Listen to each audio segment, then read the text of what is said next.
Latest updates ఎప్పటికప్పుడు పొందడానికి big TV WhatsApp channel follow అవ్వండి. లింక్ డిస్క్రిప్షన్ లో ఉంది. తెలుగు రాష్ట్రాల్లో ఇటీవల సంచలనంగా మారిన అఘోరి 19 నవంబర్ రోజున వరంగల్ జిల్లా బెస్తం చెరువు శ్మశాన వాటికలో కోడిని బలిచ్చి కాల్చుకుతింది.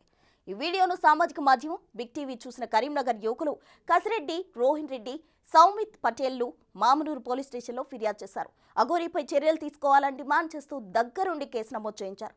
మాజీ కేంద్ర మంత్రి మేనకా గాంధీ సహకారంతో మామనూరు పోలీస్ స్టేషన్లో యువకులు కేసు నమోదు చేయించారు. బిఎన్ఎస్ 2023 సెక్షన్ 325 మరియు సెక్షన్ 11 క్లాస్ 1 సబ్ క్లాస్ ఏ జంతు సంరక్షణ చట్టం 1960 క్రింద పోలీసులు కేసు నమోదు చేశారు. తెలుగు రాష్ట్రాల్లో ఇటీవల సంచలనంగా మారినటువంటి అఘోరి ఇటు నిత్యం ఎక్కడ కనబడుతుందో కూడా తెలియని పరిస్థితి, ఎక్కడ ప్రత్యక్షం అవుతుందో కూడా తెలియని పరిస్థితి. అలాంటి పరిస్థితి లోపల ఇటీవల వరంగల్ జిల్లా లోపల శ్మశానంలో ఒక కోడిపెట్టను బలి ఇచ్చి కాల్చుకో తింటున్నటువంటి నేపథ్యం లోపల కరీంనగర్కు చెందినటువంటి రోహన్ రెడ్డి అనే జంతు ప్రేమికుడు ఇటు తనపైన కేసు నమోదు చేయాలని చెప్పి చెప్పడం కూడా జరిగింది.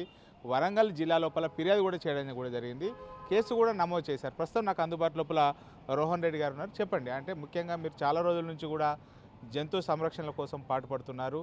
ఎక్కడ జంతువులను హింసించినా కానీ కేసులు వేస్తున్నారు. ఇప్పుడు ఈ అఘోరి పైన ఎలాంటి కేసు నమోదు చేయబడ్డది, మీరు ఎప్పుడు ఫిర్యాదు చేశారు? నమస్తే అండి. ఇది ఈ నెల 19వ తారీఖు ఒక సోషల్ మీడియాలో నాకు ఒక వీడియో సర్క్యులేట్ అయింది.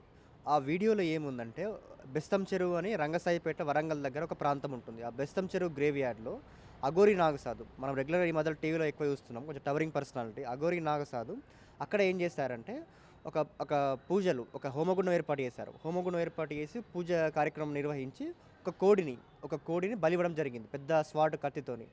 ఆ బలివ్వడం అనేది మనకు ఒక చట్టం ఉంది, Telangana animals and birds sacrifice prohibition act 1959 act ఉంది. అందులో సెక్షన్ 3 ప్రకారం కమ్యూనిటీ పరంగా, మతపరంగా, ఊరేగింపు పరంగా ఏ పరంగా అయినా జంతువుని బలివ్వడం అనేది నేరము.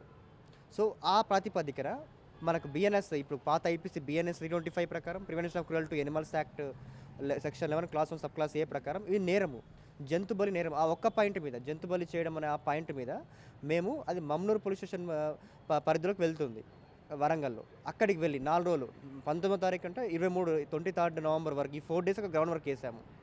అక్కడ మేము రిపోర్ట్ ఇచ్చాము. కానీ వాళ్ళు ఏమంటున్నారంటే ఇది కదా సోర్స్ లేదు, ఎందుకంటే ఇటువంటి కేసులు చాలా విచిత్రం.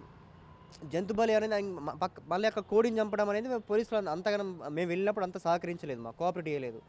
మేము మాజీ పర్యావరణ శాఖ మంత్రికి మేనకా గాంధీ మేడం, ఆ మేడం హెల్ప్ తీసుకొని హైయర్ ఆఫీషియల్స్ సిపి గారికి కానీ, ఏసీపీ తిరుపతి సార్కి కానీ, డిఎస్పీ సార్ కానీ, వాళ్ళందరితో కోఆర్డినేట్ అయ్యి ఇలా జంతు బలి అనే నేరము, సో ఇలా ఇక్కడనే యాక్షన్ తీసుకు ప్రివెంట్ చేయకపోతే ఫర్దర్ ఇంకా చాలా జరిగే ప్రమాదం ఉంది అని మేము వాళ్ళ కోఆపరేట్ చేయించి 23 నవంబర్ రోజు ఎఫ్ఐఆర్ నమోదు చేయించడం జరిగింది. ఈ విధంగా అంటే ఏమన్నారు అంటే పోలీసులు? ఇప్పుడు మామూలుగా మనము కోళ్ళను బలి ఇస్తూ ఉంటాము, ఏ ఫంక్షన్ అంటే ఏదైనా బోనాల జాతర అయినా కానీ కోళ్ళను బలి ఇస్తూ ఉంటారు కదా, అంటే ఇది కామన్ థింగ్ కదా. మరి అంటే మీరు దీని మీద స్పెసిఫిక్గా ఎందుకు వేయాలనుకున్నారు? అంటే ఇది జంతు బలి అనేది మూగజీవాలను దేవుళ్ళకు కానీ వేరే పూజా కార్యక్రమంలో ఇలా బలి ఇవ్వడం అనేది మనకు చట్టంలోనే నిషేధం ఉంది. నిజాం కాలం 1950 అప్పుడే చట్టం ఉంది, తెలంగాణ సాక్రిఫైస్ ప్రొహిబిషన్ యాక్ట్ అని. ఇందులో క్లియర్గా మెన్షన్ చేశారు. అంటే ఇట్లా రిమోట్ ఏరియాస్లో ఏంటంటే వాళ్ళకి అవేర్నెస్ లేదు, బలిస్తేనే ఇట్లా మంచి జరుగుతుంది, వాళ్ళ బిలీఫ్తోనే జరుగుతుంది, అది వాళ్ళ కొంచెం ఇన్నోసెన్స్ అనుకోండి. కాకపోతే ఈ పోలీసులకు కూడా ఇటువంటి కేసులు మనం దసరా రోజు కూడా మనం 6 ఎఫ్ఐఆర్ నమోదు చేయించాం. వేరే ప్రాంతాలలో దసరా రోజు పెద్ద ఊరేగింపుతో మేకలను కానీ కోళ్ళను కానీ బలిచ్చారు. మేము పక్క ఎలక్ట్రానిక్ ఎవిడెన్స్ సాక్ష్యాధారాలతో గంగాధరంలో కానీ, ఇక్కడ నగనూరు ప్రాంతంలో కానీ, ఇక్కడ జరిగిన అన్నిటి మీద ఎఫ్ఐఆర్ నమోదు చేయించాము. సో అలా జరిపించడంతో ఇటువంటి అవేర్నెస్ కార్యక్రమాలు జరుగుతాయి. మేము అంటే వాళ్ళు చేసే కార్యక్రమాలకు మేము వ్యతిరేకం కాదు, ఓన్లీ కేవలం జంతు బలి అని ఒక్క పాయింట్ మీదనే మేము కేసు నమోదు చేస్తాం. మేము వాళ్ళకి చట్టం క్లియర్గా వివరించాము, ఇటు చట్టం ఈ విధంగా ఉంది అని క్లియర్గా వివరించి అందరి సహకారంతో ఇలా ఇలా ఎందుకు చేస్తున్నామంటే, ఇటువంటి చేస్తేనే నెక్స్ట్ మూగజీవాలు అనేది అనవసరంగా బలి కావు. మన చట్టంలో ఉన్నా కూడా తెలియట్లేదు, ignorance of law is not excusable అని తెలియాలి వాళ్ళు. ఇప్పుడు మీరు ఈ అఘోరి శ్మశానంలో కూకొని కోడిని బలి ఇవ్వడం, దీనిపైన పోలీస్ స్టేషన్లో ఫిర్యాదు చేయడానికి వెళ్ళినప్పుడు అంటే వాళ్ళు ఎలా రిసీవ్ చేసుకున్నారు? అంటే ఫస్ట్ రోజు అంతనం చేయలేదు, ఎందుకంటే అక్కడ అఘోరి ఆంధ్రప్రదేశ్లో పోలీసులు చేసుకుంది, ఇలా జరుగుతుంది, ఇట్లా ఇది చిన్న ఇన్సిడెంట్గా అనిపించింది వాళ్ళకి. జనరల్గా ఫ్రాంక్గా చెప్పండి, చిన్న కోడిని బలి ఇవ్వడమే కదా, అందులో అంత పెద్ద, ఎందుకంటే చట్టం గురించి అవేర్నెస్, ఇటువంటి కేసులు విచిత్రం అనేది. ఇప్పుడు ఐపీసీ వాటి మీద అంటే వాళ్ళకి అవేర్నెస్ ఉంటుంది, కానీ ఈ చట్టం ఇటువంటి కేసులు వాళ్ళకు కూడా కొత్త కాబట్టి వాళ్ళు అంత మొదట్లో అంత ఆసక్తి చూపలేదు. మేము మేనకా మేడం సపోర్ట్ తీసుకొని ఇట్లా మా మిత్రుడు సౌమిత్ కానీ వీళ్ళందరి సపోర్ట్ తీసుకొని మేము ఒక 4 రోజులు గ్రౌండ్ వర్క్ చేసి చేయడంతో అప్పుడు వాళ్ళు ముందుకు వచ్చి మేము ఇక్కడ రిఫరెన్స్ చూపించాము. జంతువు దసరా రోజు ఇట్లా అయినాయి, ఎఫ్ఐఆర్ నమోదైన ఈ సెక్షన్ల కింద మేము రెఫరెన్స్ చూపించడంతో వాళ్ళ రెఫరెన్స్ తీసుకొని మాకు సహకరించి ఇట్లా నమోదు చేశారు.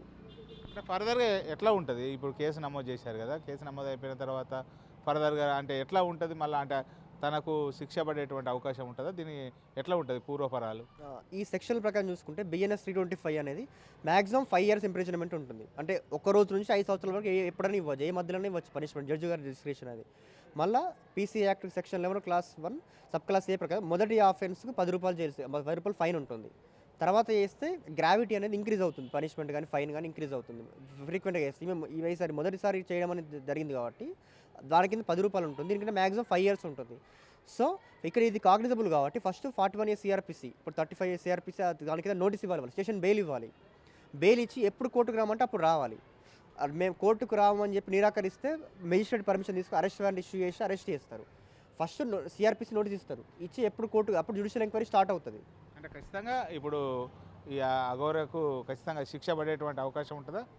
అంటే ఇప్పుడు ఛార్జ్షీట్ మెన్షన్ చేశాక అంటే ఎందుకు అలా చేయాల్సి వచ్చింది, ఆమెకు కోడ్ ఎక్కడి నుంచి వచ్చిందామని చేసి ఆమె ఒకవేళ తప్పు ఒప్పుకొని ఇలా చేయడం తప్పు అని చేస్తే కొంచెం శిక్ష తక్కువ పడే ఛాన్స్ ఉంది. లేదు జ్యుడిషియల్ ఎంక్వైరీ ప్రొసీడ్ అవుతే సో మినిమం అయితే శిక్ష అయితే పడే అవకాశాలు అయితే ఖచ్చితంగా అయితే కోర్టుకు రావాల్సిందే. కోర్టుకు రాకుంటే ఇప్పుడే అరెస్ట్ వారెంట్ ఇష్యూ అవుతుంది.